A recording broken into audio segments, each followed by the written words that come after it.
Oh hey guys, you caught me doing my daily Beachbody workout video. Wii Fit didn't work out, but Beachbody might. Well, ever since I started doing my daily Beachbody workout videos 33 words ago, I haven't been keeping up with gaming news. I mean, it wouldn't hurt if I just take a peek. What?! Guys, they fixed security breach. Not really, but it's a good step in the right direction. Oh man, what a title. I'm gonna be completely honest, I really didn't like Security Breach. I feel like the gameplay was repetitive and the kind of gameplay they kept using wasn't fun, like at all. They use this type of stealth gameplay, but they don't have very good AI for the animatronics, so half the time it feels like it doesn't work, and then half the time it simply doesn't work. It also feels like they use their strongest ideas in the first couple hours of the game, and then after that all the cool stuff is placed so far apart. But Ruin fixes most of this, with some issues. When I first heard they were going to do DLC for Security Breach, I was somewhat skeptical, just because I really didn't care to see how they were going to continue the Afton storyline. And you know what? I still don't care, but I don't mind. I'm happy to see that they're retconning the ending of Security Breach by using the idea of the Mimic rather than having William Afton still alive somehow. But I think this is the perfect chance to expand upon Vanny and make her much more of a villain. What do you think they did? Not do that! While we see her somewhat throughout the DLC, I was expecting her to be behind all this, like trying to lure you into where Gregory is to kill both of you. I don't really know. That's what I was expecting. But instead they used Glitch Trap as the main villain again. I actually really like the way it's used here, but I'll get to that in a minute. First, I want to say that the redone atmosphere is actually really nice. The original Mega Pizzaplex looks like it would actually be really fun to go in. Ignoring the OSHA violations, tell me you wouldn't go here. Oh yeah, ignore that too. This place isn't scary, and I don't think many people can make the argument that it is. Oh no, I'm in the go-kart section. What will I ever do? But now in Ruin, it's all torn down to shit, which allows for much more creative game design. And the new f***ed up designs for the main animatronics can actually be really scary at certain points. They look like they're gonna break down if you slightly tap them. And even the jump scares are pretty good. While they aren't perfect, it's a big step up from the original jump scares. Especially Chica's, I thought this one was pretty good.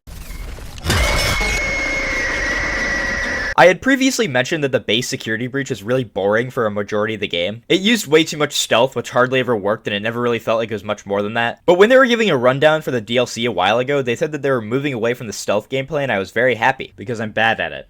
There, I said it. A couple of minutes into the game, you receive that Vanny mask from the VR game, and this thing is the main source for new gameplay. But I feel like the game has a good balance of making you put on the mask and take it off at certain points, so it didn't bother me as much as I thought it would have. But now the main goal of the game is to locate security nodes using the mask, and once you've gotten enough, then you can progress. I actually really like these. I got really confused looking for them. But it never truly felt like it was unfair because there are literal wires showing you where to go. You just need to find a path to them. I also really like the idea of having to put the mask on and back off again to get to certain places. I think that's a really fun way to utilize both forms of gameplay. But more often than not, you have to wear the mask for extended periods of time. But also you're encouraged to not wear the mask for so long. They do this by after a certain amount of time, Glitch Trap will appear. And when this happens, you need to take it off and get some distance or wait.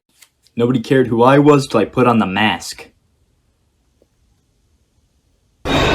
I understand why they added this feature, but while playing the game it felt like more of a nuisance and halting gameplay for a few seconds than an actual cool gameplay feature. It's not really adding an extra challenge into the game, it just feels like they want you to stop for a couple seconds. There are a couple moments in the game where they lock the mask on your face, which I didn't hate. There's this part when you get into Roxy Raceway where... what the? Roxy Raceway. And whenever you deactivate a security node, it locks the mask onto your face until you can find these things to take it off for you. I like this because it makes you rush to find something, and I'm happy they didn't constantly do this, but I appreciated when they did use it. One of the nicest things that they did was give each one of the animatronics their own new gimmick. Not that they didn't do this before, there were slight differences, but it felt more the same. But now they use the missing pieces from each one of them from the damage they've taken Security Breach as character strengths.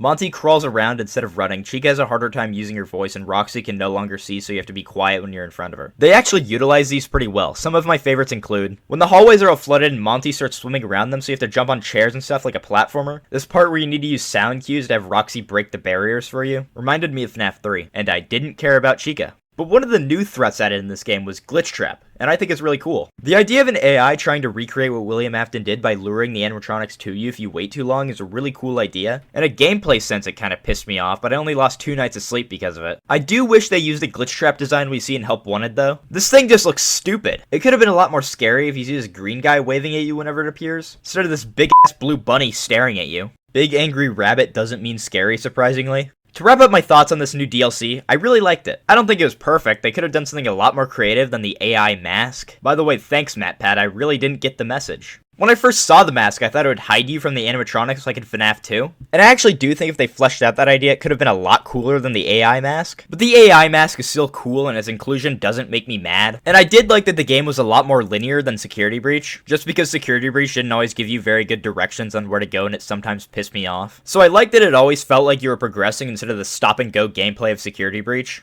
Ruin wasn't perfect, but it's definitely a step in the right direction from the messy gameplay of the base game, and I'm happy to say that I'm actually excited to see what Steel Wool has planned for the future. I actually kinda hope they bring back the AI mask for the next Help Wanted game, just because it could be really cool in a VR space. But yeah, these are my thoughts on the new FNAF DLC. A really good step for a bright future. I may not care for the lore, like what the hell is a mimic, but you can always ignore it. New FNAF game tier list.